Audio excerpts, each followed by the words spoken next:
kahalagahan ng pagdiriwang ng araw ng kagitingan sa Bataan. Nahuli ka, kawatang nagpapanggap na barangay kagawad para makapampiktima ng mga estudyante. Kalaboso at Floyd Mayweather Jr. May kakaibang paraan para manumbalik ang lakas pagkatapos mag-training. Tutukan yan mamaya sa mas pinalakas na 24 oras.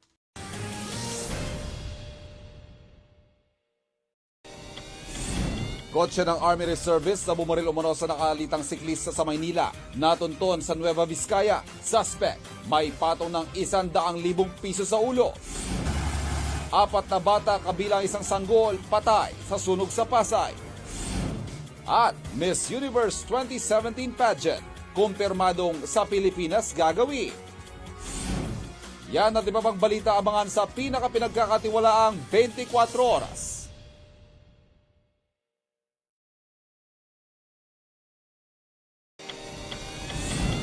Ilang lugar sa Luzon, lubog sa baha dahil sa habagat.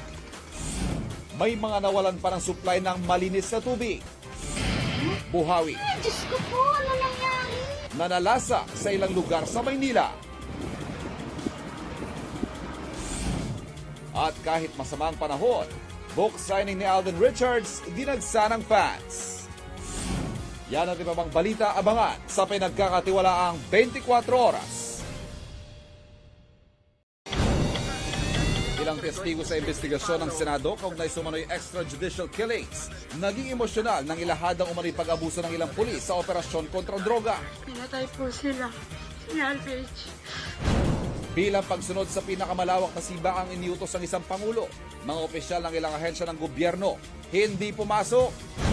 At Alda ba di pa bang Kapuso Stars, mga big winner sa The Peplist Awards. Yan at iba pang balita abangan sa pinagkakatiwalaang 24 oras.